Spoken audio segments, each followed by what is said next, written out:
Dominant Protector. Credit to the author. 1991200. Ang mga pangalan po na nandito ay galing sa mga name generator. Kaya kung meron man pagkakatulad sa mga pangalan ng totoong tao o lugar, ito ay tunay na hindi sinasadya. Buntong hininga, mukhang gusto talaga silang tulungan ni Zyrene. Ngayon nawawala na ako ng kumpiyansa. Nakakadismaya ito. Sabi ni Danica.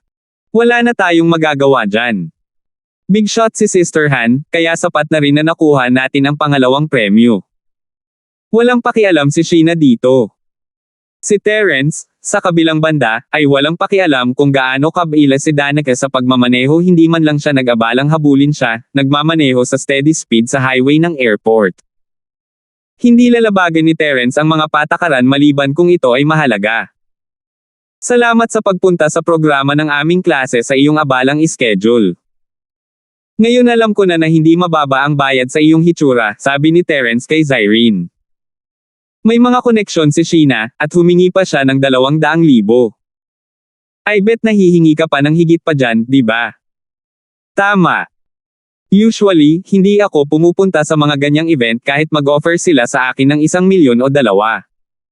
Narito lang ako dahil sa iyo, sabi ni Zyrene. Mukhang malaki ang mukha ko. Sabi ni Terence. Tama, sa tingin mo ba pupunta ako sa ibang tao? Huwag magsalita tungkol sa hindi pagbabayad, hindi siya pupunta kahit magbayad ka. Sabi ni Zyrene. Ha? Ngumiti si Terence, ngunit biglang nagbago ang kanyang mukha. Ang kanyang ngiti ay naging sobrang seryoso. May panganib. Huwag gumalaw. Ah! Natigilan si Zyrene, hindi alam kung ano ang sinasabi ni Terence. Ngunit kasabay nito, 2 itim na Audi A6 ang sumugod sa bakal na bakod sa gitna ng kalsada mula sa tapat ng lane, na bumangga sa bakal na bakod na hindi kalayuan sa sasakyan ni Terence. Huminto din ang 2 A6 sa harap ng sasakyan ni Terence.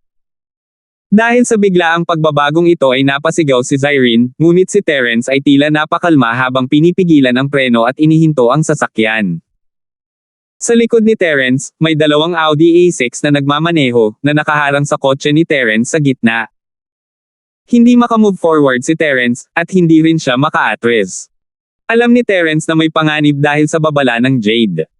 Maaari niyang malaman ng maaga na ang panganib ay darating. Umupo ka sa kotse at huwag kang gagalaw. Tumingin si Terence sa isa sa 2 Audi A6 sa likod niya at nakasimangot. Wala siyang pakialam sa 3 pang sasakyan, pero nagulat siya sa taong nasa sasakyan na ito. Ang isang Mystic Late Face Peak ay wala kay Terence, siya ay isa ng Earth Class, at ang isang Mystic ay parang langgam sa kanya. Ang pagpatay sa kanila ay madali, ngunit ito ay hindi gaanong simple. Sino ang nagpadala nitong Mystic Late Face Peak? Hindi inisip ni Terence na ito ay ipinadala ng kanyang mga kaaway. Hindi sila magpapadala ng Mystic Late Face Peak maliban kung ang kanilang mga utak ay nabutas. May 3 Earth Class Masters noong nakaraang pagkakataon, at isa sa kanila ay kahit isang Earth Class Late Face, ngunit sinunog siya ni Terence hanggang sa abo. Ito ay hindi makatotohanan sa lahat. Ngunit kung hindi sila ang nagpadala sa kanila, kung gayon sino sila? Maaaring ito ay isang pagnanakaw. Ngunit hindi pa siya nakarinig ng pagnanakaw sa highway ng airport, at ang kotse ni Terence ay napakaloki. Ito ay isang Grand Cherokee, at hindi man lang niya ito pinansin. May nakita siyang Rolls Royce na dumaan, ngunit hindi niya nakita si Rob. Dagdag pa, kung ito ay isang simpleng pagnanakaw lamang, hindi ba sayang ang magpadala ng Mystic Late Face Peak? Gayunpaman, ang lahat ng mga haka-haka na ito ay walang kabuluhan.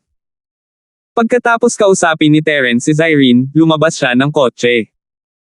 Ang Mystic Late Face Peak ay hindi gumalaw, ngunit 3 men in black suit ang lumabas sa 3 pang sasakyan at itinutok ang kanilang mga baril kay Terence. Anak, ilabas mo ang mga tao sa kotse, o huwag mo kaming sisihin sa pagbaril sa iyo. Yung tao sa kotse. Nagulat si Terence, nagplano ba ang mga taong ito na kidnapin si Zyrene? Mukhang hindi siya ang pinupuntirya kahit gaano katanga ang kanilang kalaban, hindi sila magpapadala ng 3 normal na tao na may mga baril para tutukan ang isang Earth Class, maliban kung sila ay baliw. Cut the crap at gawin ang sinasabi ko. Sigaw ng isa sa mga lalaking naka-black. Nandito kayo para kay Zyrene. Sino ang nagpadala sa inyo? Sabihin mo sa akin, at hindi kita papatayin. Mahinang sabi ni Terence habang nakatingin sa lalaking nakaitim. Ha! Anak, gusto mo kaming patayin. The man in black thought mali ang narinig niya at agad na tumawa ng malakas, ibig mong sabihin mapapatay mo kami. Ganun ba? Oo, dahil pinalampas mo ang pagkakataon, hindi na kailangang sabihin pa. Pinitik ni Terence ang kanyang kamay at isang karayom ang lumabas, na tumusok sa dibdib ng lalaki. Hindi man lang gumawa ng ingay ang lalaki bago bumagsak sa lupa. Hindi na kailangan ni Terence na gamitin ang kanyang purong enerhiya para patayin ang man in black. Isa lang siyang normal na tao, isang practitioner na katintong lang sa martial arts world, hindi man lang golden class master. Hingal na hingal ang natitirang dalawang tao. Hindi nila akalain na gagawin lang iyon ng lalaking ito nang walang pag-aalinlangan. Ang pinaka nakakatakot ay hindi nila ito malinaw na nakita, at hindi nila alam kung paano pinatay ni Terence ang man in black. Sino? Sino ka? Tanong ng isa sa dalawang natitirang men in black. Ikaw na, sino ang nagpadala sa iyo? Tanong ni Terence. Sino ka? Bakit ka nandito? Kinakabahang tanong ng man in black. Nawalan ka rin ng halaga. Pinisil ni Terence ang kanyang palso, at ang pangalawang lalaki ay nahulog sa lupa. Ikaw? Ang pangatlong lalaking nakablock ay natigilan. Hindi pa niya alam kung paano namatay ang dalawa niyang kasama, kaya hindi niya namamalayan na nauutol siya ng kaunti. Matapos sabihin ang, ikaw, ng ilang beses, mabilis niyang tiningnan ang Audi A6 sa tabi niya at sinabing, Kuya Stuart, may problema ako, mangyaring iligtas ako. Sa katunayan, ang pangatlong lalaki sa black ay hindi kailangang magsabi ng anuman. Ang man in black sa huling Audi A6 ay hindi na makaupo. Binuksan niya ang pinto at lumabas ng sasakyan. Isa itong lalaking nakasuot ng itim na maskara. Walang takip ang mukha ng tatlo sa kanyang harapan at tanging mata lang ang nakalabas. Malamig niyang tiningnan si Terence at sinabing, mukhang pinahahalagahan niya ng husto si Miss Moon. Nagpadala rin siya ng driver dito para sunduin ka. Gayunpaman, hindi sapat ang iyong lakas. Bagamat mayroon kang kakaibang kasanayan sa flying needles, hindi mo pa nalilinang ang tunay na chi at hindi mo kayang pakilusan ang espiritual na chi sa paligid mo. Mukhang hindi ka pa cultivator. Sino ang nagpadala sa iyo? Limitado ang pasensya ko. Mahinang tanong ni Terence. Hindi natatakot si Terence sa gulo, ngunit kitang-kita na maraming sasakyan sa highway. Ayaw niyang ilantad ang pagkakakilanlan ni Zyrene, at gusto niyang wakasan ito sa lalong madaling panahon. 1992. No need to talk nonsense, I have no intention to let you go, you can stay here too. Ang man in black ay tila walang pakialam sa mga salita ni Terence habang pinasadahan niya ng palad ang dibdib ni Terence. Ito ay isang napakakaswal na sampal, akala niya ay mapapatay niya si Terence sa isang hampas, ngunit hindi niya inaasahan na itutulak din ni Terence ang kanyang palad pabalik, na para bang sasagutin niya ito. Si Terence ay may ngiti pa sa kanyang mukha, na para bang hindi siya natatakot sa pag-atake. Bagamat medyo naghihinala ang man in black, hindi niya ito masyadong inisip. Natural na alam niya na ito ay isang mahalagang daan. Bagamat siya, bilang miyembro ng isang sinaunang pamilya, ay hindi natatakot sa mga ordinaryong taong ito, may ilang bagay na hindi maaaring gawin ng labis. Pagkatapos ng lahat, mayroong isang kasunduan sa sinaunang antas. Bang! Ang dalawang palad ay nagbanggaan sa isang mabagal na tunog, at ang tunog na ito ay nagpapahinga sa man in black dahil hindi niya maramdaman ang lakas ni Terence. Tila isang ordinaryong tao lang si Terence, at sobra siyang nag-iisip. Gayunpaman, sa susunod na sandali, ang man in black ay natigilan. Dahil, sa palad ni Terence, isang malaking halaga ng purong chi ang biglang pumasok sa kanyang mga meridian. Sa isang iglap, naramdaman niya ang isang purong chi na bumabagsak sa bundok at tumataob sa dagat, na nabasag ang lahat ng meridian sa katawan ng lalaki. Ikaw, Earth Class early phase ka, nanlaki ang mga mata ng man in black sa hindi makapaniwala.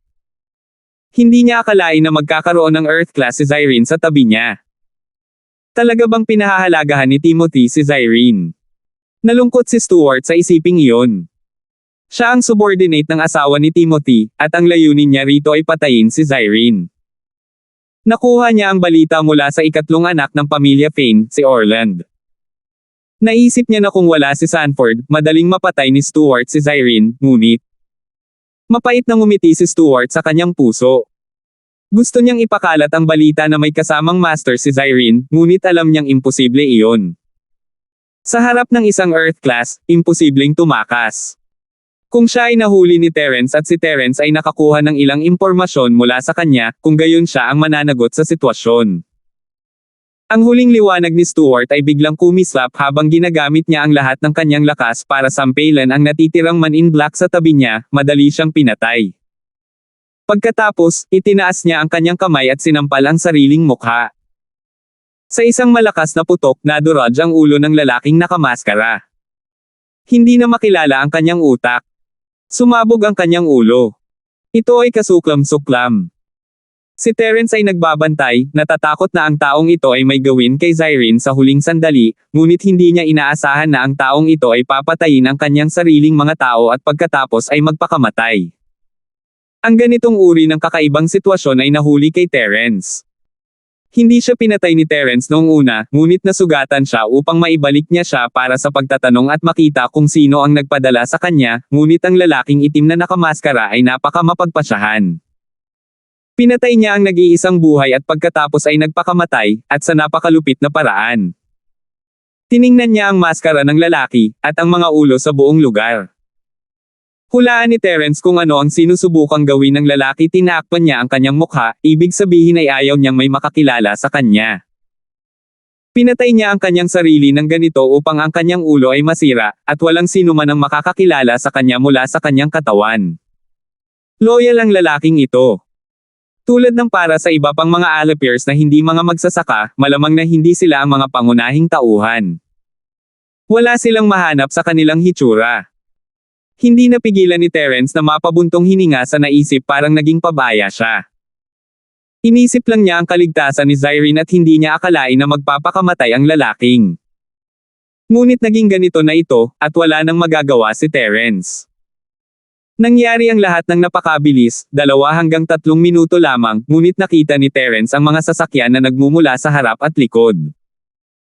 Ayaw na niyang mag-aksaya pa ng oras kaya tumakbo siya papunta sa 2 Audi A6 sa harap ng sasakyan at hinampas ito sa gilid ng kalsada. Tumalon siya sa Grand Cherokee, natapakan ng gas, at mabilis na umalis. Namumutla ang mukha ni Zyrene kanina siya ay nasa sasakyan, ngunit narinig niya ang lahat ng nangyayari sa labas. Alam niyang narito ang 4 na taong ito para sa kanya, ngunit sino ang nagpadala sa kanila? Ano ang kanyang layunin? Bagamat nakaranas na siya ng kidnapping dati, hindi ito nakakagulat. Ang mga plano ng kriminal ay pinatay lahat ng pulis bago pa man sila makakuha ng pagkakataon, at ang mga taong nakaharap nila ay hindi ganito kasamaan, na pinipiling magpakamatay sa isang malupit na paraan. Hindi ka naman natakot, di ba? Si Terence, sa kabilang banda, ay dumaan sa labis na panganib. Ang nangyari kanina ay hindi naman delikado sa kanya. Siya ay pinigilan ng mga tao mula sa Yellow Spring sect at hinabol ng 3 Earth-class Masters, kaya ang nangyari ngayon ay masyadong normal. Ayos lang ako. Tinapik ni Zyrene ang kanyang dibdib ay gumagalaw pataas at pababa, ipinagkanulo ang kanyang tunay na iniisip siya ay talagang kinakabahan. Sino ang nasaktan mo kamakailan? Malinaw na hinahabol ka ng mga taong ito, sabi ni Terence. Sa palagay ko ay hindi ako nakasakit ng sinuman. Umiling si Zyrene. Kung nakakasakit ng mga tao ang pinag-uusapan, ito ang kumpanya ng gamot ni Miracle Dr. Kang. Dumalo ako sa paglulunsad ng iyong produkto noong nakaraang pagkakataon. Hindi talaga ako nakasakit ng iba. Bahay Kang, imposible iyon, itinanggi ni Terence ang posibilidad. Kung gusto nilang makahanap ng isang tao, ako dapat ang hinahanap nila. At saka, hindi sila makakapagpadala ng gayong mahinang tao. Kung gayon ay hindi ko talaga maisip kung sino ang nasaktan ko. Seryoso itong pinag-isipan ni Zyrene ngunit wala pa rin siyang maisip. Kalimutan mo na ito, huwag mo munang isipin iyon sa ngayon. Ibigay mo sa akin ang numero ni Sanford. Sabi ni Terence. Sanford. Bakit gusto mo ng number niya? Natigilan si Zyrene. Siya ang tsuper mo. Karaniwang sinusundan ka niya kahit saan ka magpunta. Hihilingin ko sa kanya na tulungan akong mag-isip. Hindi gaanong sinabi ni Terence kay Zyrene. Sinabi sa kanya ng kanyang instinct na si Sanford ang nagpoprotekta kay Zyrene. Sinabi rin ng lalaking nakamaskara na hindi niya inaasahan na may mga taong nagpoprotekta kay Zyrene dito. Nangangahulugan ito na si Zyrene ay may mga taong nagpoprotekta sa kanya doon. Ang tanging posibilidad ay Sanford. Kaya, nagpa siya si Terence na sabihin kay Sanford ang tungkol dito at hayaan siyang mag-imbestiga kung may nasaktan si Zyrene. Oh, okay. Hindi na ito inisip ni Zyrene at ibinigay ang numero ni Terence Sanford. Isinulat ni Terence ang numero, ngunit hindi tumawag sa harap ni Zyrene. Tinawagan niya agad si Harold. Team Eagle, hinahanap mo ako. Sabi ni Harold habang pinupulot. 1993. Ngayon lang sa highway ng airport, 4 na sasakyan ng Audi ang hamarang sa akin. Napatay ko ang 2 sa kanila, at 2 ang nagpakamatay. Magsama ka muna ng ilang tao para kontrolin ang mga katawan na ito, natatakot akong sirain ng kabilang partido ang mga katawan para sirain ang ebidensya. Mabilis na sabi ni Terence. Dahil pinili ng lalaking nakamaskara na magpakamatay na may disfigure na mukha, natakot si Terence na may ibang dumating para kunin ang katawan. Ano? May hamarang sayo. Anong nangyayari? Tanong ni Harold. Aling puwersa iyon? Mga maharlikang pamilya o, kung sila ay kasangkot, pinakamahusay na hayaan ng Supernatural na Investigation Bureau na kumilos. Hindi ko pa alam pero siya ay Mystic Late Face Peak. Sabi ni Terence. Pagkatapos ay ipapaalam ko kay Kapitan Thomas Fane. Kung may magsasaka, sila ang dapat na humawak nito. Sabi ni Harold. Mabuti iyan. Tumango si Terence. Hindi alam ni Zyrene kung ano ang nangyayari, hindi niya alam kung ano ang Mystic Late Face Peak o kung ano ang isang practitioner. Narinig na niya noon sina Cheryl at Yasi na nag-uusap tungkol kay Trixie, at si Josephine din. Napabuntong hininga siya sa pag-iisip ng babaeng iyon. Hinatid siya ni Terence sa hotel, at walang pumihil sa kanila, parang 4 na sasakyan lang ang nandoon sa pagkakataong ito. Ngunit hindi pinabayaan ni Terence ang kanyang pagbabantay, ipinarada niya ang kotse sa ibaba ng hotel, handang ihatid siya ng personal. Siya ang kumuha kay Zyrene, kaya responsibilidad niyang panatilihin itong ligtas. Hindi mahalaga kung ang mga taong ito ay narito para kay Zyrene o hindi, kailangan siyang protektahan ni Terence. Kung may nangyaring mali, hindi niya malalampasan ang sarili niya. Nga pala, bakit ang galing mong makipaglaban? Si Zyrene ay nasa estado pa rin ng matagal na takot, ngunit ngayong kumalma na siya, sa wakas ay naalala niya kung gaano kalakas si Terence noon. Hindi lamang 2 kriminal ang kanyang napatay ng walang tunog, ngunit ang isa sa natitirang 2 tao ay pinatay ng kanyang mga kasama at ang isa ay nagpakamatay. Ayos lang, mas mabuting huwag na lang itong banggitin pagdating natin sa ating silid, mahinang sabi ni Terence. Huwag kang mag-alala. Kasama mo ang mga kaklase mo, wala akong sasabihin. Tumango si Zyrene. Gustong sabihin ni Terence na hindi siya dapat magsabi ng anuman kay Sheena, ngunit nagpa siyang tumanggi pagkatapos ng ilang pag-iisip. Pagkatapos ng lahat, siya ay nakababatang kapatid na babae ni Zyrene, at ito ay kanilang sariling negosyo. Naglakad silang 2 sa lobby ng hotel, at kinuha ni Zyrene ang kanyang telepono para tawagan si Sheena. Senior sister. Dumating ka na. Nagulat si Sheena nang marinig ang boses ni Zyrene, sabi lang ng broadcast na nagkaroon ng sunod-sunod na aksidente sa sasakyan sa highway. Hindi ba kayo na-stuck sa traffic? Kami, wala. Nag-alinlangan si Zyrene at hindi na nagdetalye. Pagkatapos ng lahat, si Danica ay kaklase ni Terence. Mabuti naman. Tinakot mo ako. Natakot pa ako. Kung ikaw lang sana ang nasa sasakyan namin. Sabi ni Zyrene. Hehe, ayos lang. Saang kwarto ka? Ngumiti si Zyrene. Aakyat na ako ngayon. Nasa room 1108 ako. Maaari kang sumakay sa elevator. Sabi ni Sheena. Sumakay sina Terence at Zyrene sa elevator at nagtungo sa ika-11 palapag. Sa sorpresa ni Terence, si Danica ay wala sa room 1108, ngunit room 1105 sa tapat. Halata namang ayaw siyang pasukin ni Sheena sa kanyang silid. Kung gusto niyang makipag-usap, pupunta siya sa kanyang room 1105. Gayunpaman, mayaman si Danica at hindi niya kailangan ng ganito. Pwede ka nang pumasok. Hindi ako sasama. Hihintayin kita sa labas. Hindi sumunod si Terence matapos itong makita. Okay, alam ni Zyrene ang ugali ni Sheena. Maliban sa mga malalapit niyang kaibigan at sa kanyang manager, walang ibang papasok sa kanyang silid. Sinulyapan ni Terence si Danica na nasa tapat ng kwarto. Hindi siya nag-abala sa kanya at lumiko sa emergency exit sa dulo ng corridor, di na dahil ang numero ni Sanford.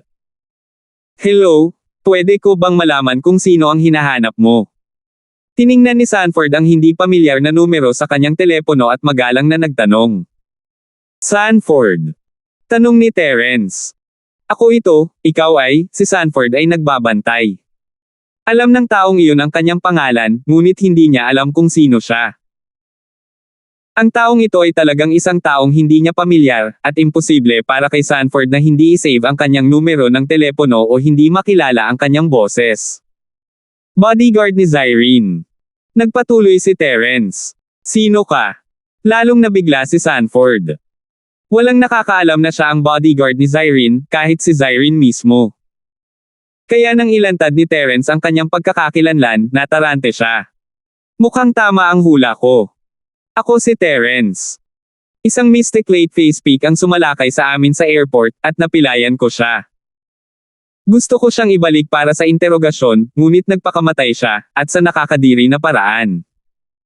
Kasabay nito, ipinaliwanag ni Terence ang sitwasyon sa Sanford. Nakahinga ng maluwag si Sanford nang marinig niyang si Terence iyon. Nakita na ni Terence ang kanyang lakas noon, kaya hindi nakakagulat na alam niya na siya ang bodyguard ni Zyrene. Gayunpaman, ang ikinagulat niya ay may pumipigil kay Zyrene, at tila lumakas si Terence sa oras na hindi niya ito nakita. Madali ba niyang mapilayan ang isang mystic late face peak? Sa huling pagkakataon na nakita niya siya, hindi siya kasing lakas niya, kahit na ang mystic late face peak, at ngayon. Hindi ko talaga inaasahan ito. Kuya Linford, maraming salamat. Sinabi ni Sanford na may pasasalamat, lipad ako sa lungsod ng Eastern Sea ngayong gabi. Mangyaring ingatan ang kaligtasan ni Miss Moon. Nakapag-book na si Sanford ng tiket nang mabalitaan niyang gusto siya ni Zyrene na pumunta sa lungsod ng Donghai, ngunit huli pa rin siya ng isang flight.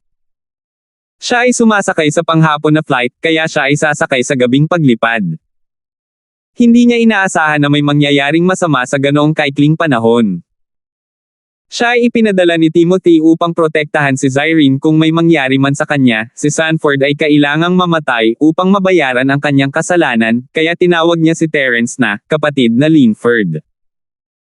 Siyempre, ito ay dahil din sa tumaas ang lakas ni Terence upang mapilayan ang isang mystic late face peak, si Terence ay kailangang maging mystic late face peak man lang. Pupunta ka rin. Mahusay iyon. Maaari kang pumunta at imbestigahan ang background ng mga taong ito. Tungkol sa kaligtasan ni Zyrene, hindi mo kailangang mag-alala tungkol dito. Nandito ako kasama niya, magiging maayos siya, sabi ni Terence. Sige, guguluhin kita. Magalang na sabi ni Sanford. 1994. Kung ganoon ibababa ko muna ang tawag. Narinig ni Terence ang pagmamakaawa at pagmamakaawa ni Sanford, at wala siyang pag-aalinlangan na siya ang nagpoprotekta kay Zyrene ng palihim. Ngunit anong kapangyarihan siya? Bakit niya pinrotektahan si Zyrene? Sino lang si Zyrene? Siyempre, wala itong kinalaman kay Terence, at ayaw pa niyang malaman ang tungkol dito. Siya at si Zyrene ay mabuting magkaibigan lang, at hindi komportable para sa kanya na magtanong tungkol sa mga bagay na ito. Hindi nagtagal pagkatapos ibinaba ni Terence ang tawag, lumabas si Zyrene kasama si Sheena. Terence, punta tayo sa school para mag-practice, huwag tayong mag-aksaya ng oras. Pupunta din si Sheena. Kinawian ni Zyrene si Terence. Sige, sabi niya. Mabilis na naglakad si Terence. Lumabas din si Danica sa kwarto niya ng mga oras na ito. Hindi niya inaasahan na nasa kwarto niya ang Gary, halatang kararating lang. Hindi siya nakita ni Terence noon. Si Danica ay hindi natuwa nang makita si Terence, ngunit ang Gary ay higit pa. Gusto niya si Melissa, kaya natural, hindi siya magiging mabait kay Terence. Sa pananaw ng Gary, si Terence ang tipikal na uri ng B** star na laging nagsasabi na wala siyang kinalaman kay Melissa, pero sobrang close pa rin nila kapag lumabas sila. Kinukuha ba niya ang mga mapagkukunan para sa kanyang sarili? Hindi ba ito si Terence? Bakit hindi niya isinama si Melissa? Baka gusto mong mapag-isa kasama ang big star at ayaw mong makasama ang iba. Gustong kutsain ni Gary si Terence nang makita siya. Oh! Sumagot si Terence nang hindi man lang tumitingin sa kanya. F***sake. Galit na galit si Gary. Ito ay hubad na pagwawalang bahala. Kapag pinapagalitan mo ang isang tao, hindi ka natatakot na mapagalitan ka. Natatakot ka na baka hindi ka nila pansinin at sayangin mo ang effort mo. May gusto siyang sabihin, ngunit naglalakad na si Terence patungo sa elevator kasama si Zyrene. Kinagat ni Gary ang kanyang mga ngipin sa galit, ngunit wala itong silbi. Kalimutan mo na yan, Ganhi. Maraming pagkakataon para turuan ng leksyon ang batang ito. Plano kong imbitahan siya sa dormitoryo ni Mayo sa Tiger Garden ngayong weekend. Mag-iisip ako ng paraan para mapahiya sila. Sabi ni Danica na may malamig na ngiti.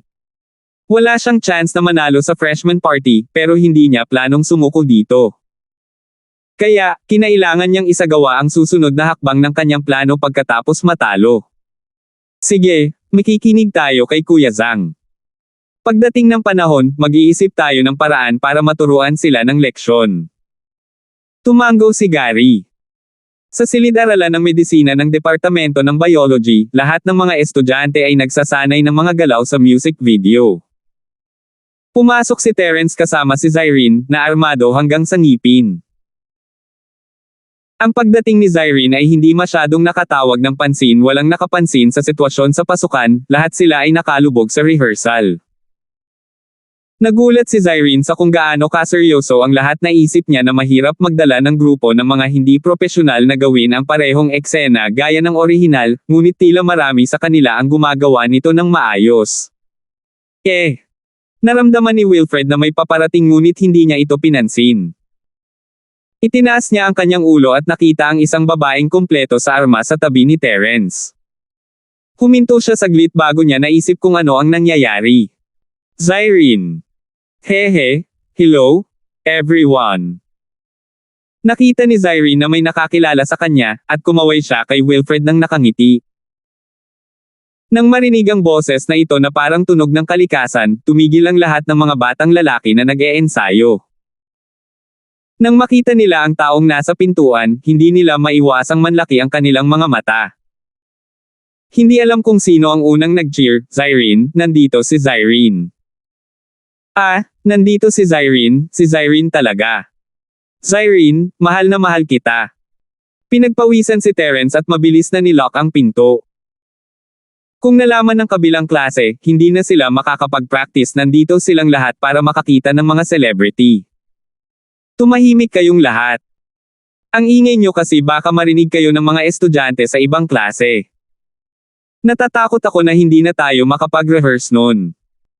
Ngumiti si Zyrene at gumawa ng gesture para manahimik ang lahat. Hindi na kailangang sabihin, ang kapangyarihan ng isang malaking bituin ay talagang hindi para ipakita. Sa isang kamay lang, tumahimik ang orihinal na maingay na silid-aralan. Zyrene, kumusta ka? Ako ang taga-subaybay ng klase ng Departamento ng Parmasya, Wilfred. Tagasunod din ako ni Linford bro. Tumakbo si Wilfred kay Zyrene at nagpakilala. Hehe, nice to meet you. Since ikaw ang class monitor, then tell me, how's your rehearsal going? Para makatipid sa oras, titignan ko muna yung progress mo tapos magde-decide sa next step, okay? Narinig ni Zyrene na si Wilfred ay tagasunod ni Terence, kaya't ang kanyang saloobin sa kanya ay napakaamo, na naging dahilan upang si Wilfred ay labis na nambobola. Si Zyrene ay hindi naglagay sa ere ng isang tanyag na tao, at ito ay nagulat sa lahat ng mga estudyante. Hindi nila akalain na magiging ganito ang kakayahan ni Terence. Hindi lang niya inimbitahan si Zyrene, ngunit napakagalang at mabait din siya. Maging ang kanang kamay na si Panho ay labis na nagseselos, iniisip sa kanyang sarili, ano ba ang kayang gawin nitong si Terence na tumingin sa kanya sa ibang paraan.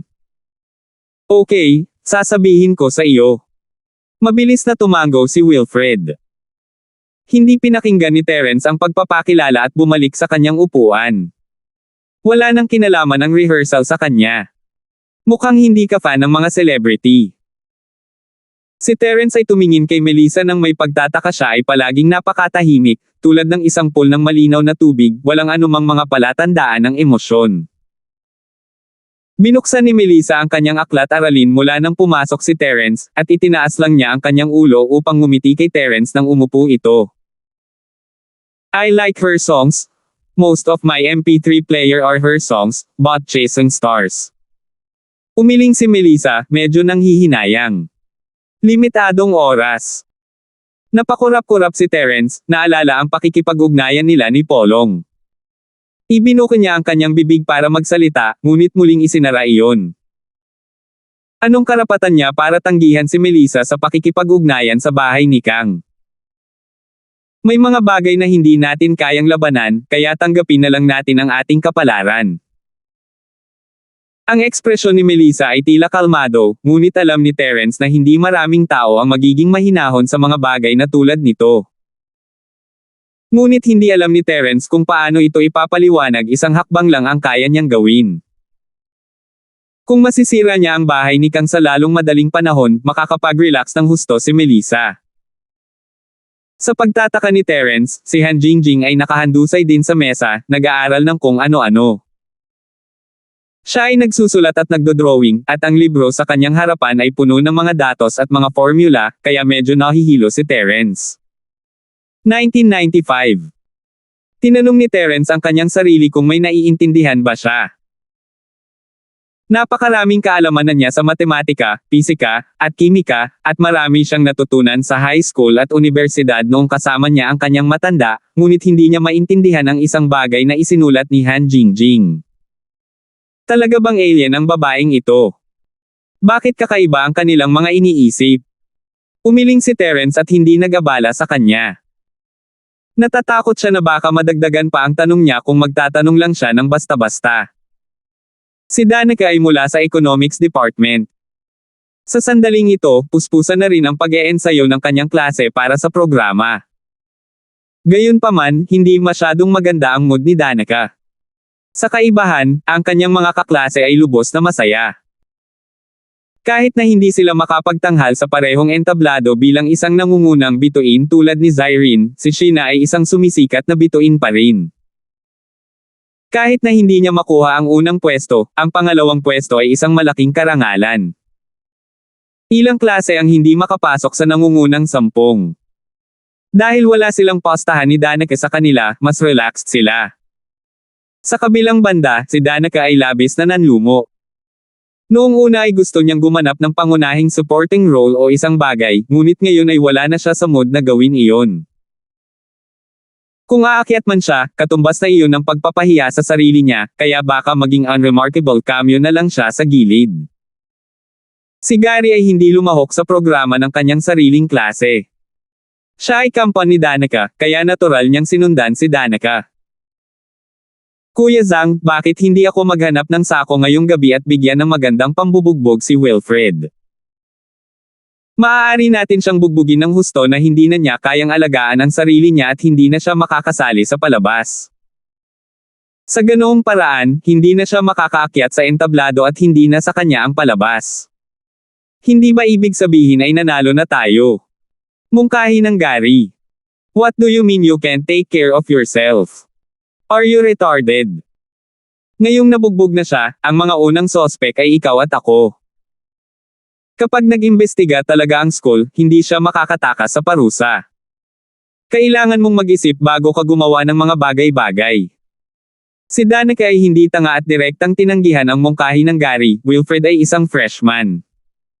Kara-rating lang niya sa school. Kung may salungatan, sa amin iyon. Sa tingin mo ba lahat ng iba ay bobo? Ito, talagang walang maisip si Gary ng ibang paraan para manalo sa laro. Huwag mong isipin ang kompetisyon. Kung matalo ka, matatalo ka. Inamin na ito ni Danica at ayaw nang isipin ang mga bagay na ito. Lumipas ang hapon ng practice ng ganun lang. Sa gabi, pinalabas ni Sheena si Zyrene upang mamili. Iyon ang unang pagkakataon nila sa lungsod ng Donghai, at hindi pa sila namimili sa lungsod noon. Ayaw munang sumama ni Zyrene, tutal, nagkaroon lang siya ng kakilakilabot na pangyayari, pero ayaw niyang sabihin kay Sheena. Pagkatapos ng ilang pag-aalinlangan, nagpasya siyang tanungin si Terence. Pinabalik lang ni Terence sina Han Jingjing at Han Xiaoqiao nang matanggap niya ang tawag ni Zyrene. Kakapasok lang niya sa villa kasama ang Miss at Yasi. Miss Moon, anong problema? Nakita ni Terence na iyon ang tawag ni Zyrene at kinuha ito. Ilang beses ko bang sasabihin sa iyo, tawagin mo lang akong Han o Zyrene, hindi ba medyo malayo si Miss Moon?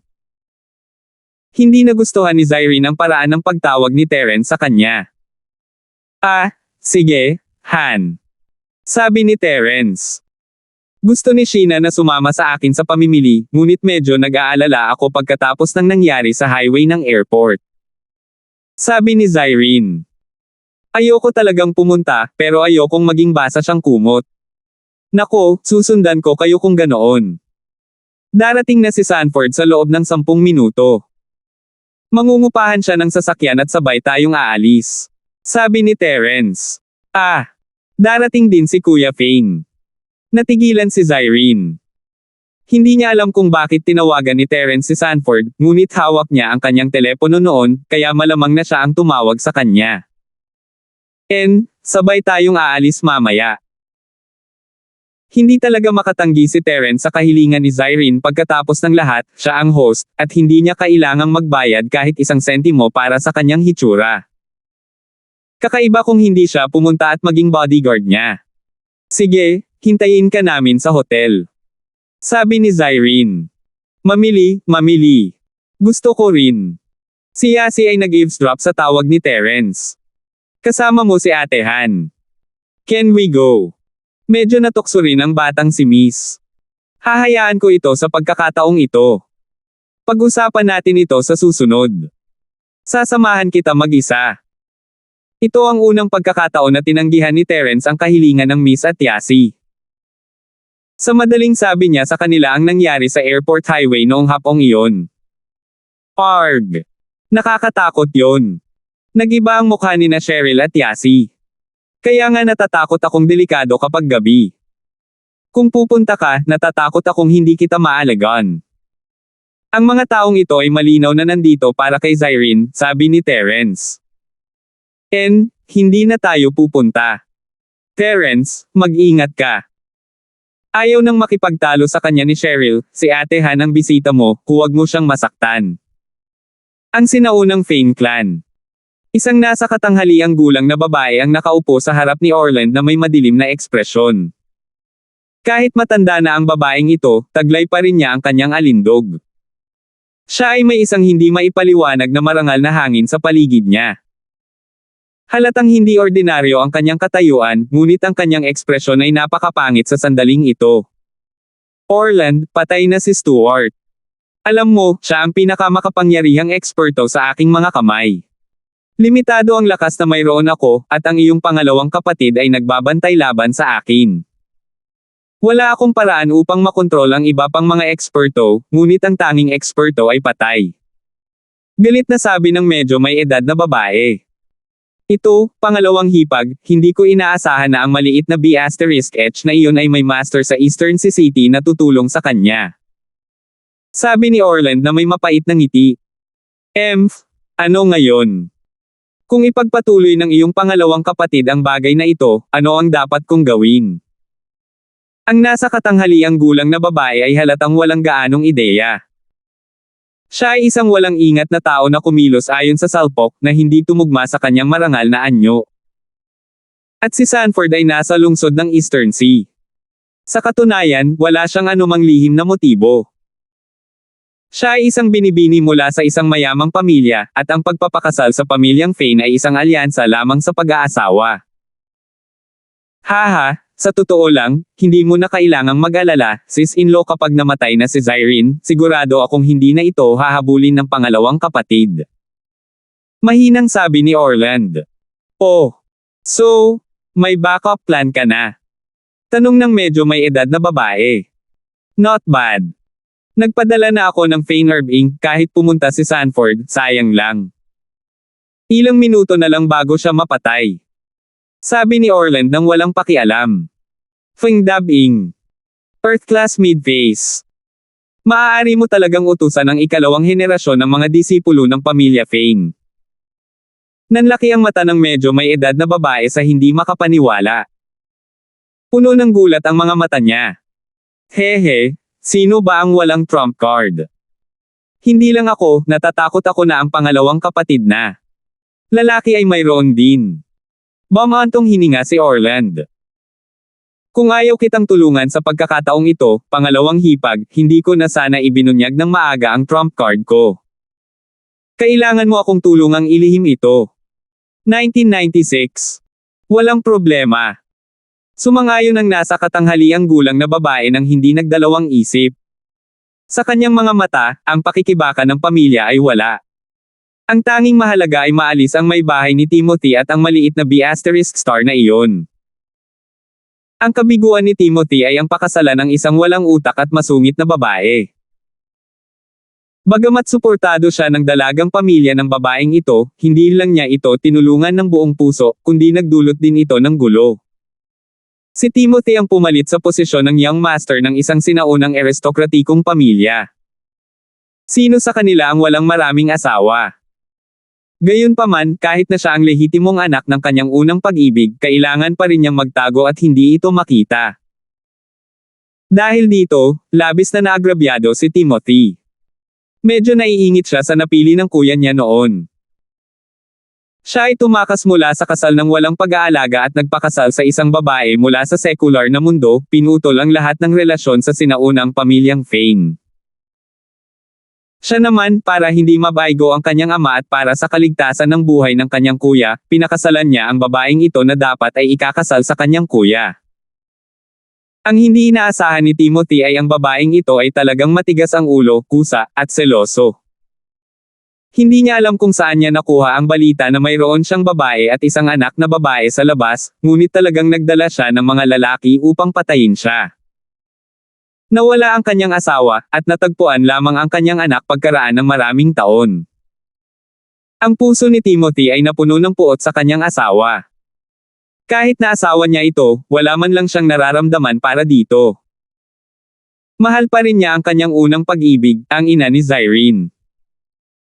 Hindi umimik si Timothy nang malaman niyang pumunta ang kanyang asawa sa kanyang bahay. Sa halip, pinili niyang tiisin ito dahil alam niyang malamang na ang pangatlong kapatid niya, si Orland, ang nagnanais ng posisyon ng young master. Kung hindi, ang ganitong detalyadong impormasyon ay malalaman lamang ng ilang close brothers. Gayunpaman, bilang anak ni Orland, ang talento ni Fain at Ian sa cultivation ay unti-unting nahayag, ang matanda ay nagsimulang mas pahalagahan si Orland. Ang kapangyarihan ni Orland sa loob ng bahay na si Fain ay palaki rin ng palaki, at ito ay naging dahilan upang mas natakot si Timothy na kumilos ng padalos-dalos. Maaari lamang siyang magpatuloy na magtiis ng tahimik, hanggang sa araw na talagang kontrolado niya si House Fain.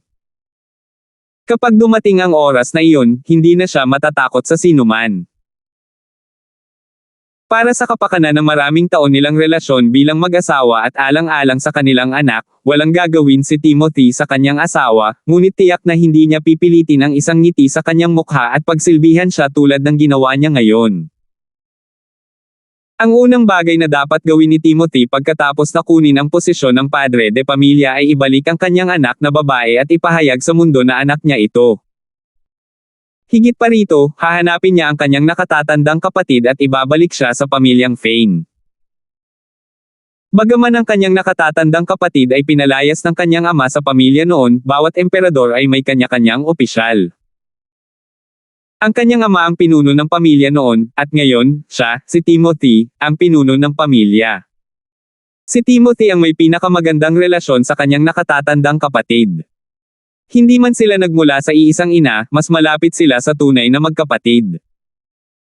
Ito rin ang isa sa mga mahalagang dahilan kung bakit pinalitan ni Timothy ang kanyang nakatatandang kapatid upang pakasalan ang kanyang kasalukuyang asawa.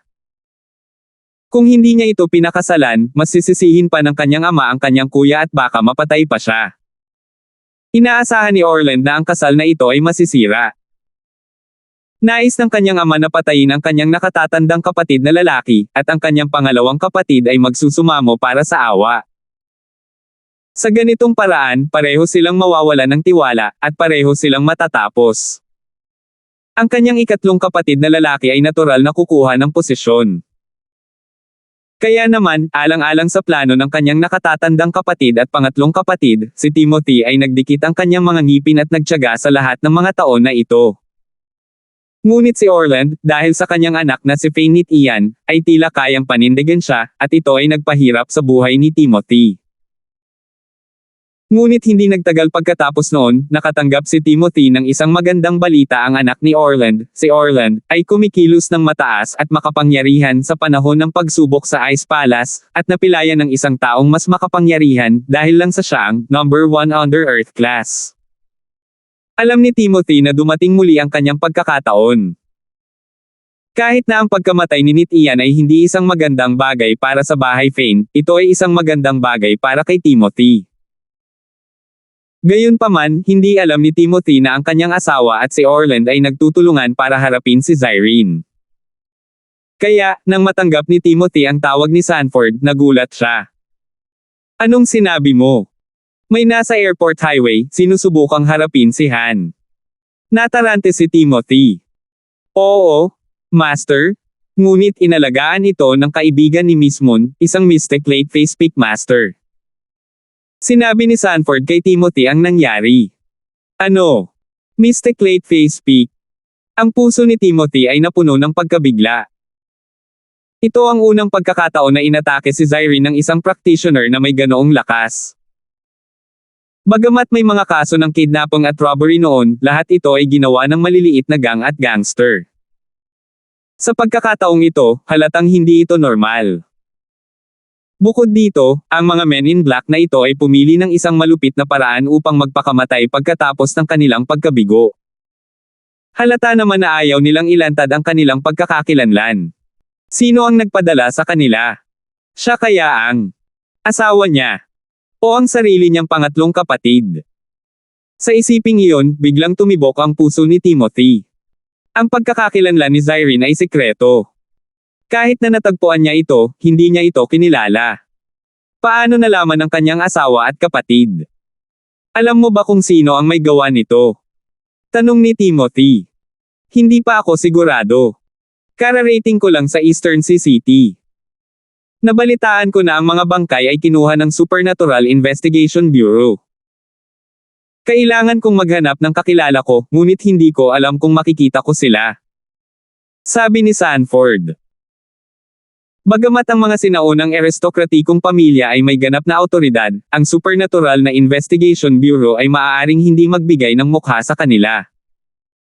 Ito ay isang medyo komplikadong organisasyon. Kung hindi mo talaga kaya, kalimutan mo na ito. May gustong sabihin si Timothy, ngunit umiling siya. Sa ilalim ng mga sitwasyong ito, hindi niya makontak ang taong iyon bago siya magkaroon ng matatag na panghahawakan. Kung gagawin niya, labag ito sa mga patakaran ng pamilya, at mahihirapan si Orland sa paghahanap sa kanya. Oo, Master, susubukan ko ang aking makakaya. Sabi ni Sanford. Dumating din si Sanford sa hotel, na nagmamaneho ng Buick GL8. Agad siyang bumaba ng sasakyan nang makita niya si Terence. Kuya Linford, salamat sa pagtulong mo sa akin ngayon. Sa pagkakataong ito, yumuko si Sanford kay Terence. Nagulat si Terence na ramdaman niyang ang mga salita ni Sanford ay higit pa sa normal na bodyguard. Kahit na bodyguard siya ni Zyrene, hindi niya kailangang maging masyadong formal, Mr. Fane. Dahil nandito si Zyrene sa akin, ako dapat ang magpoprotekta sa kanya. Hindi mo naman ako kailangang pasalamatan, pero parang masyado kang nagmamalasakit sa kanya. Gusto mo siya. 1997. Paf! Ubo-ubo? Narinig ni Sanford ang unang kalahati ng pangungusap ni Terence at medyo nabigla, ngunit ang ikalawang kalahati ng pangungusap ni Terence ay nabulunan siya. Ako, sa totoo lang pinagkatiwalaan ako ng gawaing protektahan si Miss Moon. Palihim ko lang siyang pinuprotektahan kaya hindi alam ni Miss Moon ang tungkol dito. Sa kanyang mga mata, isa lang akong ordinaryong driver at bodyguard, hindi isang cultivator, kaya sana ay mailihim ito ni Kuya Linford. Oh, naiintindihan ko, ikaw ang personal na eksperto ng superstar. Hindi man lang nagulat si Terence sa mga salita ni Sanford.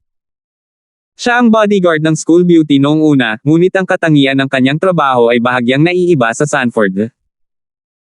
Ginawa ito ni Terence sa ibabaw, habang si Sanford ay lihim na ginawa. Masasabi mo yan. Hindi na nagulat si Sanford nang makita niya si Terence. Nadama niya na si Terence ay hindi isang normal na tao, Kuya Linford, kung hindi mo iniisip na itanong ko, ang iyong kasalukuyang lakas. Rango sa lupa. Walang itinago si Terence, ngunit hindi niya sinabi sa kanya kung siya ay Earth class ng maaga, kalagitnaan, o huli.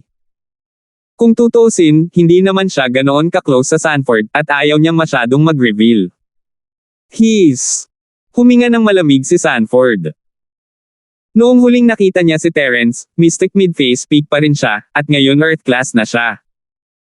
Napaisip siya sa sinabi ni Terence sa kanya, huwag mong isipin na dahil lang sa isa kang Mystic Late Face Peak, kaya mo akong kausapin ng ganyan. Maaaring si Terence ay isang Earth class noon, ngunit pinigilan niya ang kanyang lakas sa Mystic Mid-Face Peak, at hindi Earth class. Kung ganoon nga ang kaso, bakit kailangan niyang takutin si Terence? Namula si Sanford sa iniisip lang. Hindi nakakagulat na hindi natakot si Terence at pinagbantaan siya noon. Kaya pinipigilan niya ang kanyang lakas.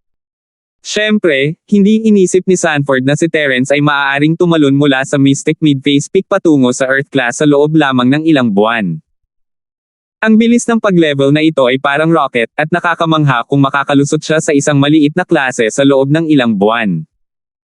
Kuya Linford, pasensya na sa pag-offend ko sa iyo kanina. Kailangan kitang problemayan para masiguro ang kaligtasan ni Miss Moon. Ang saloobin ni Sanford kay Terence ay mas magalang ngayon. Ikinaway ni Terence ang kanyang kamay at hindi na nagsalita pa. Itinuro niya ang direksyon ng hotel, nakalabas na sila, huwag mo nang pag-usapan ang paksang ito. Sige. Ang mga salita ni Terence ay eksaktong gusto ni Sanford, ayaw niyang pag-usapan ito sa harap ni Zyrene. Han! Binati ni Terence si Zyrene. Para naman kay Sheena, tumango lang si Terence sa kanya. Gayunpaman, si Sheena ay tila walang pakialam at tila ayaw makipag-usap kay Terence. Sumakay siya sa kotse kasama si Zyrene. Umupo si Terence sa front passenger seat, at si Sanford ang driver. Bagamat hindi pamilyar si Sanford sa heograpiya ng lungsod, bilang personal na driver ni Zyrene, napakahusay niyang maghanap ng paraan. Kailangan lang niyang tumingin sa GPS at alam niya kung saan pupunta. Pinaandar niya ang sasakyan at nagmaneho patungo sa pinakamaunlad na commercial street sa lungsod ng Eastern Sea. Habang nasa daan, may pinag-uusapan sina Zyrene at Sheena, ngunit hindi interesadong makinig si Terence. Ito ay halos tungkol sa mga beauty treatment, makeup, at hugis ng katawan. Pagkatapos ng ilang pagliko, dumating si Sanford sa commercial street at ipinarada ang kanyang sasakyan sa malapit na parking lot. Hindi ko inasahan na ang commercial na pedestrian street ng Donghai City ay magiging sobrang abala sa ganitong oras ng gabi. Tumingin si Zyrene sa kalye sa labas ng bintana at gulat na sinabi. Ang Eastern Sea City ay isang provincial city, kaya natural na maraming tindahan na bukas 24 na oras. Sabi ni Terence. Salamat, Terence. Gabi na, pasensya na abala sa pahinga mo. Pasasalamat na sabi ni Zyrene. Si Sheena naman ay nakasimangot. Isang malaking karangalan para sa sino man na lumabas na may malaking bituin, tinanggihan niya ang alok ni Danica na sumama, kaya bakit parang nagmamakaawa si Zyrene kay Terence. Ayos lang. Naglakad sina Terence at Sanford sa likod ni Zyrene at Sheena, na parang mga bodyguard nila. Si Zyrene ay karaniwang hindi nagkaroon ng pagkakataong mamili, at lahat ng kanyang nakita ay bago at kawili-wili. Hindi napigilan ni Terence na mapabuntong hininga. Ang isang malaking bituin ay maaaring magmukhang maganda, ngunit wala siyang maraming oras. Siya ay abala sa trabaho at trabaho. Si Sheena, sa kabilang banda, ay may maraming kaalaman tungkol sa mga tatak at tindahan, marahil ay dahil kasi simula pa lamang niya sa kanyang karera. Ito ay higit sa lahat dahil dinala niya si Zyrene. Si Sanford, sa kabilang banda, ay labis na kinabahan. Panay ang bantay niya, ang kanyang mga mata ay palaipat-lipat sa paligid, na para bang natatakot siyang may mawala. Hindi alam ni Terence kung matatawa ba siya o maiiyak sa kaseryosohan ng lalaki. Sabi ko, tigang na triad, hindi na kailangang gawin to, di ba? Magpahinga ka ng kaunti, o kung hindi, natatakot ako na kung ipagpatuloy natin ang paglalakad, habang maayos si Sister Zyrene, kabahan ka hanggang sa mamatay. Kuya Linford, kailangan kong patayin ang panganib bago pa huli ang lahat. Iba ako sa iyo. Kailangan kong tiyakin ang kaligtasan ni Miss Moon, lalo na pagkatapos ng nangyari kaninang umaga. Sabi ni Sanford na may mapait na ngiti. Huwag kang mag-alala, babantayan ko siya para sa iyo. Ipapaalam ko sa iyo ng maaga kung may anumang panganib. Sabi ni Terence. Bagamat sinabi iyon ni Terence, nakita ni Sanford na si Terence ay tila hindi talaga nakabantay. Hindi siya nag-relax. Sa ganang kanya, si Terence ay isang tagalabas, kung tutuusin hindi niya maaaring masyadong pag-isipan ito, ngunit iba siya. Tumingin si Terence sa mukha ni Sanford at nagkibit-balikat na may ngiti, walang sinasabi. Naglakad silang apat sa kalye at binisita ang karamihan sa mga tindahan. Tila na-addict si Zyrene sa pamimili, kabilang ang mga tindahan na nagbebenta ng mga case ng phone at maliliit na accessories. Bumili pa siya ng isa o dalawang maliliit na bagay bago umalis na nag-aatubili. Hindi napigilan ni Terence na mapabuntong hininga. Ang trabaho ni Miss Moon ay talagang napaka-busy. Siya ay isang napaka-independent at masipag na tao. Hindi siya dumaan sa anumang hindi sinasabing mga patakaran, at ang kanyang kasalukuyang mga resulta ay nakakamit ng lahat sa kanyang sarili.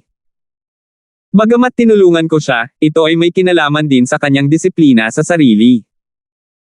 Kung gusto niyang sumuko, wala akong magagawa tungkol dito. Nakita ni Sanford ang buntong hininga ni Terence at alam niya kung ano ang iniisip niya. Ipinaliwanag niya, bukod dito, siya ay nagkaroon ng migraines na maaaring kumilos anumang oras, kaya mas maliit ang kanyang pagkakataon na mag-shopping. Sa kabutihang palad, natulungan mo siya. Tumango si Terence ngunit hindi sumagot. Pakiramdam niya ay may mali rin. Tinatawanan pa rin niya si Sanford kanina, na sinasabi sa kanya na hindi niya kailangang mag-ingat, ngunit sa sandaling ito, naramdaman ni Terence na siya ay sinusundan at tinitik-tik. Ang pakiramdam na ito ay ganap na nagmula sa The Sixth Sense na mayroon siya noong nagsasagawa siya ng mga misyon sa primitive na kagubatan. 1998. Iyon ay dahil hindi siya binigyan ng anumang babala ni Jade. Sa madaling salita, maaaring mali ang naramdaman niya, o napakalayo ng kaaway at nalampasan na niya ang sensing range ng Jade. Ngunit si Terence ay mas hilig sa unang posibilidad, dahil ang pakiramdam na ito ay hindi dapat mali. Huminga ng malalim si Terence, nag-iingat siya. Ngunit sa natitirang bahagi ng paraan, naramdaman niya ang malabong pakiramdam na ito, at hindi siya binigyan ng anumang babala ni Jade. Dahil sa pakiramdam na ito, labis siyang naghinala may sumusunod ba sa kanya o nagtatangkang saktan siya. Pagkatapos noon, hindi pa rin mahanap ni Terence ang taong sumusunod sa kanya. Maaaring ang taong ito ay isang ganap na master at maaaring sumunod sa kanya mula sa isang malayong distansya, o siya ay masyadong alerto sa araw. May beef flat noodles din dito. Itinuro ni Sheena ang isang karatula sa pasukan ng isang maliit na eskinita sa tabi ng kalye ng pedestrian at gulat na sinabi. Anong problema, Sheena? Mahilig ka bang kumain nito? Tanong ni Zyrene na nalilito.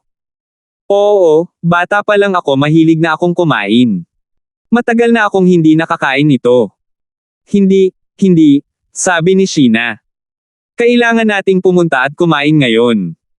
O sige, muntik ko nang makalimutan. Mukhang may ganitong flat noodles ang hometown mo. Tumango si Zyrene, dahil nandito ka, mag-bowl tayo.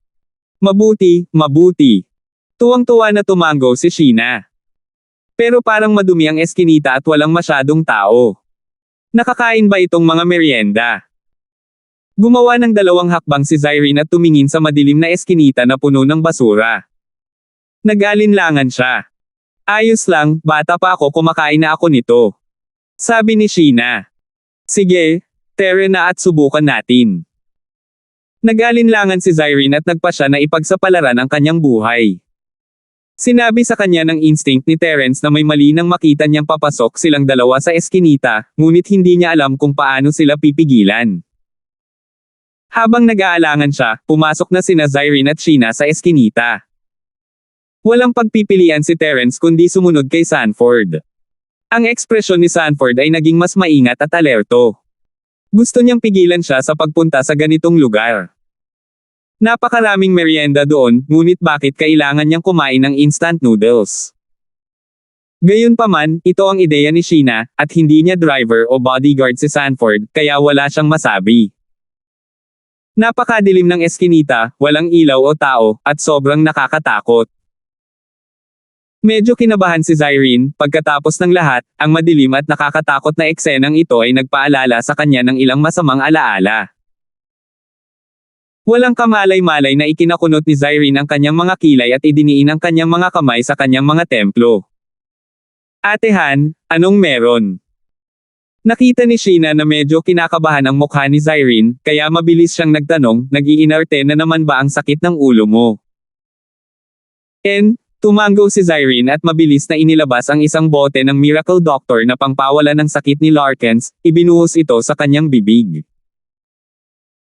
Minamasahe din ni Sheena ang mga templo ni Zyrene, nagsasalita sa tono ng pag-aalala, Sister Han, bakit hindi tayo tumigil sa pagkain at bumalik? Dahil nandito ka, kain na tayo. Huwag kang killjoy. Ayos lang ako, huwag kang mag-alala sa akin, pilit na ngumiti si Zyrene. Pero, tumingin si Sheena sa nakasimangot na mukha ni Zyrene at nag-aalala pa rin. Gayunpaman, habang nagtatalo ang dalawa, malamig na ngumiti si Terence, dahil nandito ka, pagkatapos ay lumabas ka. Ano ang silbi ng pagtatago? Ito ba ang landas ng Earth-class mid-phase? Ano? May kaaway ba? Si Sanford, Zyrene, at Sheena ay nabigla lahat sa mga salita ni Terence. 2 men in black ang lumabas mula sa madilim na dulo ng eskinita. Gayunpaman, nakasuot pa rin sila ng itim na maskara, kaya walang nakakakita ng malinaw sa kanilang mga mukha. Hindi ka simple, may detect mo talaga ang existence ko at masasabi mo pa ang lakas ko. Kaibigan, saang daan ka galing?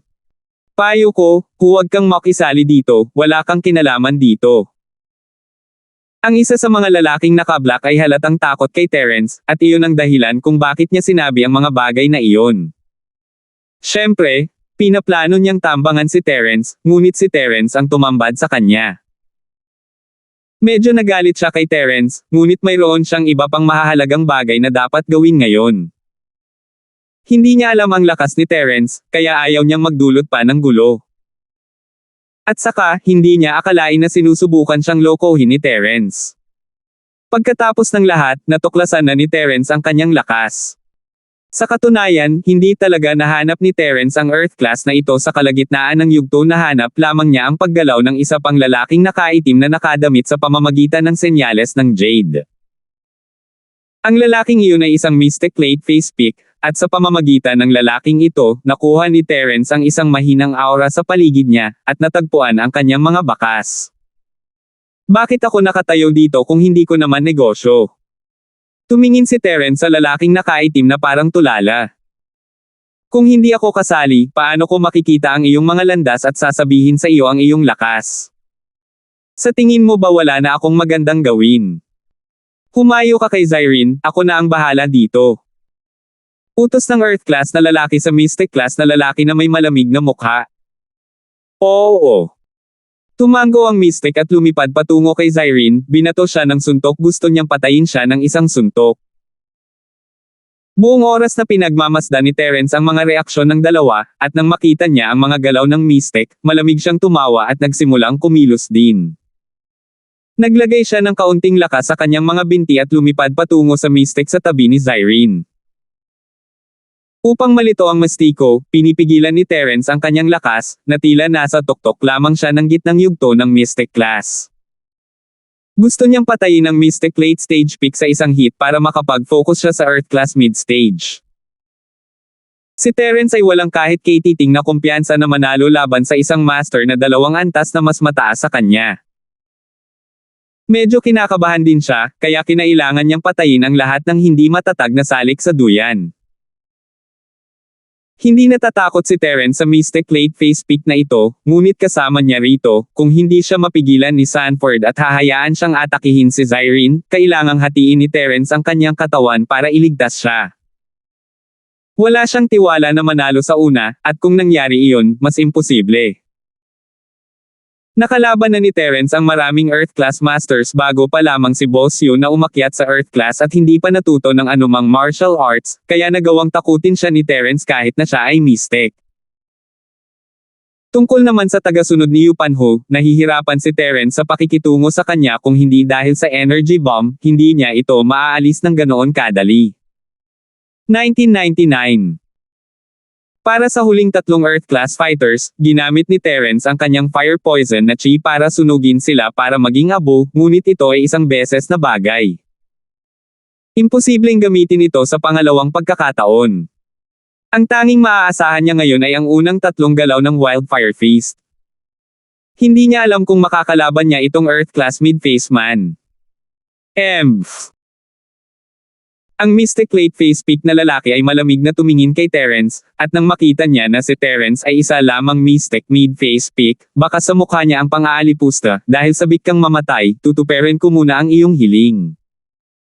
Dahil doon, nagbago ang target ng Mystic mula kay Zyrene hanggang kay Terence. Bahagyang itinaas niya ang kanyang mga palad na parang naghihintay sa pag-atake ni Terence. Hindi sa siya ay mayabang, ngunit sa kanyang mga mata, si Terence ay isa lamang Mystic Mid-Phase pick, at siya ay isang Mystic Late Phase pick. Ang dalawa sa kanila ay 2 buong antas ang pagitan, at kung hindi pa rin niya mapapatay si Terence gamit ito, kung gayon ito ay isang himala. At kaya, ang mga mata ng mastiko ay napuno ng awa nang makita niya si Terence na sinisingil sa kanya. Sa kanyang mga mata, si Terence ay isa ng patay na tao. Gayunpaman, tila hindi naramdaman ni Terence ang panganib at nagpatuloy siya sa pagsingil sa Mystic. Hindi maganda. Bumilis ang tibok ng puso ng Earth Class na lalaki nang lumingon siya sa Mystic Class na lalaki, mag-ingat. Huwag mo siyang awayin. Nararamdaman ng Earth Class na lalaki ang Mystic Mid-Phase peak strength ni Terence, kaya hindi niya ito masyadong inisip noong una, ngunit bigla niyang napagtanto na may mali. Kung masasabi ni Terence na siya ay Earth Mid-Phase, paanong hindi niya masasabi na ang Mystic ay Mystic Late Phase peak? Kung ganoon nga ang kaso, si Terence ay isang Mystic Mid-Phase peak na nakikipaglaban sa isang Mystic Late Phase peak, hindi ba siya baliw? O gusto nilang mamatay? At ang pinakamahalagang tanong ay, paano namatay si Stuart? Hindi pa nakakarating si Sanford sa lungsod ng Eastern Sea noong panahong iyon. Kahit na gawin niya, hindi niya magagawang patayin si Stuart ng ganoon kadali. Lahat sila ay mula sa bahay Fane, at si Stuart mula sa Sanford's Guild ay isa rin sa kanila. Sa sitwasyong ito ang pinakamahirap na matukoy ang nanalo. Hindi man sila manalo, mapanatili nila ang kanilang buhay. Dahil dito pinatay si Stuart, dapat may kasamang master si Zyrene. Gayunpaman, dahil ang master ay hindi si Sanford, ang tanging natitira ay si Terence. Si Zyrene at Sheena ay hindi maaaring magkaroon ng anumang tunay na kakayahan. Kaya't nang mapagtanto niyang may mali, pinuntahan niya ang mastiko sa oras, ngunit siya ay masyadong mabagal na tagalan bago mag-react ang mastiko sa kanyang mga salita, at ang palad ni Terence ay nakadikit na sa palad ng mastiko. Huli na. Malamig na sumigaw si Terence, at sa isang malakas na putok, ang katawan ng mastiko ay pinalipad na parang palaso. Matapos lumipad ng ilang distansya, bumangga siya sa dingding ng isang eskinita na hindi kalayuan. Hindi ka Mystic Mid-Phase peak. Earth Class Early Phase ka. Ito ang mga huling salita na sinabi ng Mystic pagkatapos dumausdas pababa sa dingding. Dumura siya ng isang bibig ng dugo at namatay. Kasuklam-suklam. Niloko mo talaga. Ang mga mata ng Earth class na tao ay napuno ng galit, gusto niyang sunugin si Terence hanggang sa mamatay. Hindi niya inaasahan na itatago ni Terence ang kanyang lakas at papatayin ang isa sa kanyang mga tauhan. Scam ba ito? Tinapik ni Terence ang alikabok sa kanyang mga kamay, kinulat ang kanyang mga labi. Masyado lang siyang mayabang. Hindi mo ba masasabi? Ikaw. Hindi nakaimik ang Earth class na lalaki.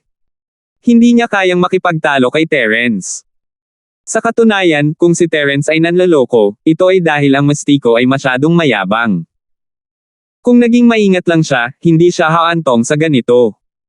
Sa pag-iisip na iyon, huminga ng malalim ang Earth class na lalaki at tumingin kay Terence ng may galit. Tinuro niya si Terence at sinabing, wala akong pakialam kung sino ka.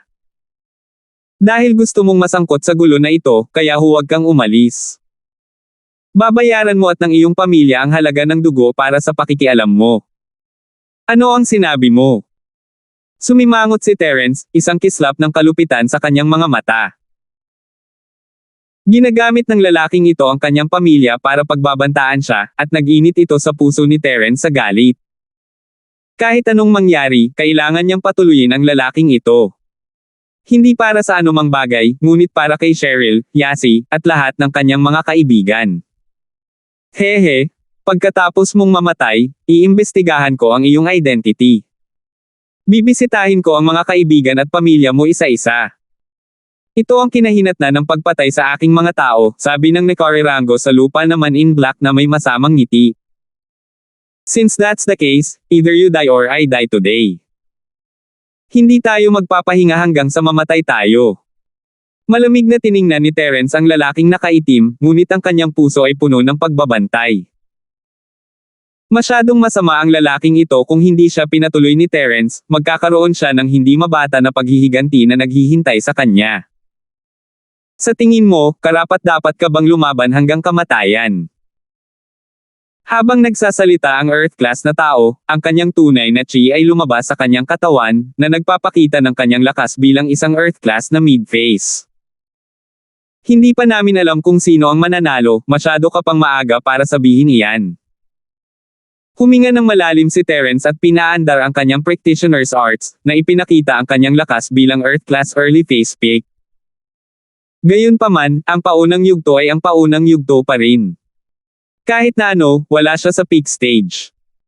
Kaya, ang kanyang lakas ay dalawang maliit na antas na mas mababa kaysa sa Earth class naman in black. Tiningnan ng Earth class na lalaki sina Terence at Sanford na may madilim na tingin, malalim ang iniisip. Ered Triad, kunin mo si Sister Zyrene at ang iba pa at magtago sa likod.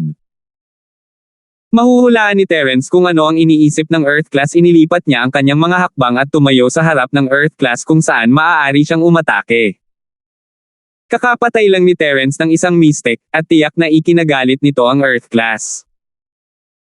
Maaaring iniisip niyang patayin muna si Sanford, at pagkatapos ay walang magpoprotekta sa kanya si Zyrene.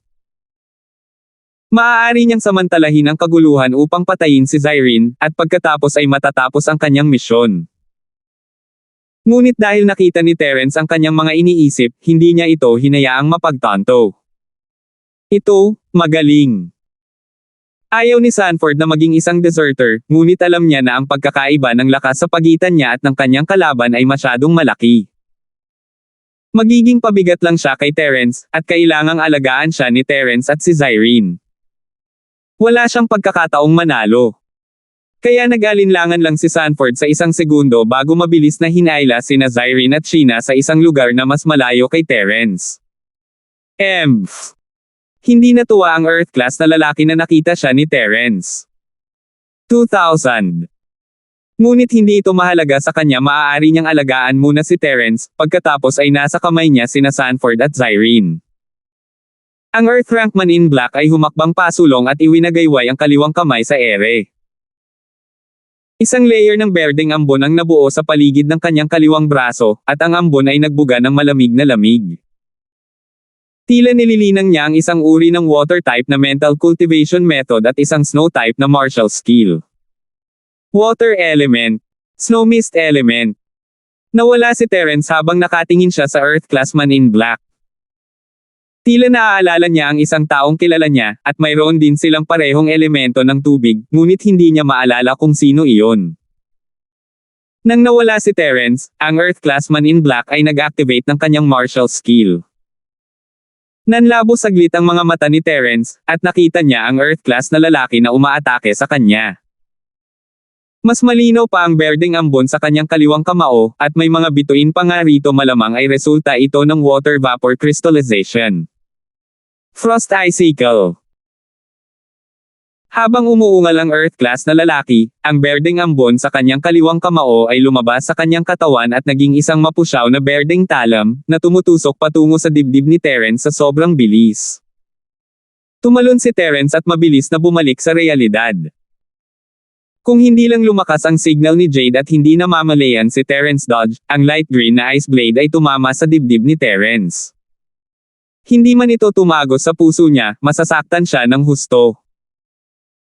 Ang hindi malay na reaksyon ni Terence ang nagpahintulot sa kanya na umiwas sa talim ng yelo, ngunit hinawakan pa rin nito ang braso ni Terence at hiniwa ang kanyang damit, nag-iwan ng mahabang dagwang sugat sa kanyang braso. Ah! Sumigaw si Zyrene, hindi niya akalain na magiging ganito kalakas ang taong ito, na magagamit ang kanyang mga kamay sa pag-shoot ng mga blade ng yelo. Ito ay hindi kapanipaniwala sa kanya, ito ay tulad ng isang espesyal na kasanayan mula sa isang palabas sa TV. Miss Moon, mangyaring huwag istorbohin si Kuya Linford. Sa sandaling ito ang pinakamasamang bagay na maabala. Kumunat ang noo ni Sanford at mahinang pinaalalahanan siya. Bagamat hindi niya akalain na mananalo si Terence, ang kalaban ay masyadong malakas, at ang kanyang martial arts ay napakabangis. Naisip ni Sanford na kahit na sila ay nasa parehong antas, ang tsansa na manalo ay hindi mataas, lalo pa si Terence na 2 antas na mas mababa. Ah, okay. Seryosong tumango si Zyrene, ano ang dapat nating gawin? Paano natin siya matutulungan?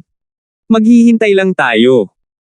Gustong sabihin ni Sanford, kung hindi maganda ang sitwasyon, tatakbo tayo.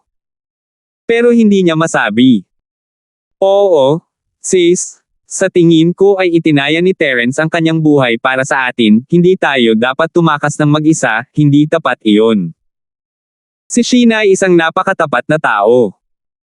Kung hindi siya papayag na dumalo sa freshman party sa kahilingan ni Pangulong Zhang. Tumango si Zyrene, hindi niya naisip na ito rin ang tamang oras para tumakbo. Matapos iwasan ang pag-atake, nakahinga ng maluwag si Terence, isang seryosong tingin sa kanyang mukha. Nakontrol ng kanyang kalaban ang kanyang mga kasanayan sa kanyang kalooban, at kahit na magagawa rin ito ni Terence, siya ay isang fire element practitioner.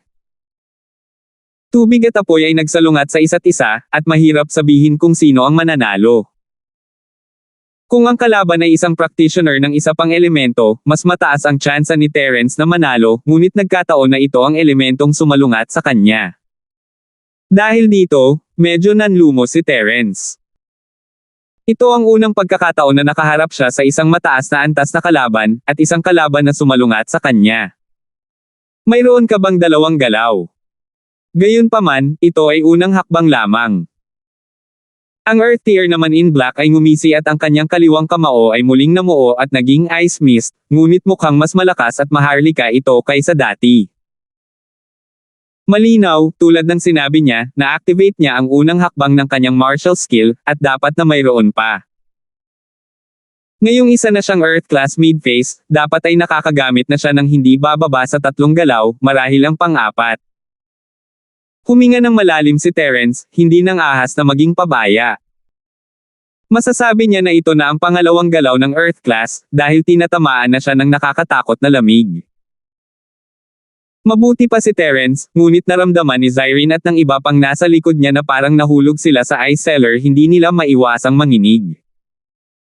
Kaya't hindi na inisip ni Terence ang tungkol dito at ginawa ang pangalawang anyo ng Wildfire Feast. Sa isang iglap na balot din ng pulang apoy ang kamao ni Terence, pinupuno ng init ang malamig na taglagas ng init. Si Zyrene at ang iba pang nasa likod ni Terence ay parang nakatayo sa tabi ng apoy. Fire Attribute Martial Arts. Kung hindi ako nagkakamali, hindi ito ang dapat na first move. Hindi kaya ito ang pangatlong galaw. Gulat na tumingin kay Terence ang Earth class na lalaki. Hindi niya inaasahan na si Terence ay isang Fire Element Practitioner, at magagamit niya ang ikatlong anyo ng Fire Element skill sa Earth class early phase. Karaniwan, magagamit lamang ng isa ang pangatlong galaw kapag malapit na silang makapasok sa kalagitnaan ng Earth class. 4 lang ang galaw niya, at iyon ay dahil nasa mid-Earth class na siya, at sikat na siya. Gayunpaman, siya ay isang henyo sa kanyang mga kapantay. Ngunit si Terence, maaaring ang taong ito ay naglalaro ng baboy para kainin ang tigre sa lahat ng oras na ito, at ang kanyang kasalukuyang lakas sa Earth class early phase ay hindi ang kanyang tunay na lakas. Tinatago pa ba niya ang lakas niya? Sa isiping iyon, nanlamig ang mga mata ng Earth class man. Nagpa siya siyang makipagpalitan ng suntok kay Terence at subukan ang kanyang lakas. Siyempre, ang labanan sa pagitan ng Earth class Masters ay walang kasing daming alalahanin gaya ng isang Mystic class sa labanan sa pagitan ng Earth class Masters, ang martial arts ay nakakuha ng malaking timbang. Tinansya niya na ang Wildfire Fist ni Terence ay dapat nasa ikatlong anyo, kaya agad niyang binago ang kanyang Ice Spike sa pangatlong anyo, na nagpaplanong labanan ito ng direkta. Ang nagyayalong Snow Sting ay talagang isang medyo mataas na grade martial skill, at maaari itong may rank sa mga martial skill na kinolekta ng sinaunang Fane Clan, kaya kumpiyansa siya na kung makakatagpo siya ng martial skill ng parehong level, siya ang mananaig. At kaya, ang kaliwang kamao ng Man in Black ay dumiretso sa kanang kamao ni Terence. Hindi mapakali si Terence na magpaliwanag na isip ng taong Earth class na ito na ang pangalawang paglipat niya ay ang pangatlong galaw. Tila pambihira ang kamao ni Tito Fredo, at kayang lumaban sa ikatlong galaw ng iba pang kasanayan sa martial arts sa ikalawang hakbang. Gayunpaman, ang hindi inaasahan ni Terence ay talagang binago ng Earth class na tao ang kanyang pangalawang anyo sa ikatlong anyo sa huling sandali, at huli na para kay Terence na baguhin ito. Nagtama ang dalawang kamao sa isang malakas na tunog. Ang Earth class man ay mabilis na umatras ng ilang hakbang, ngunit ang katawan ni Terence ay pinalipad. Salamat po at sinamahan ninyo ako. Ingat lagi mga master.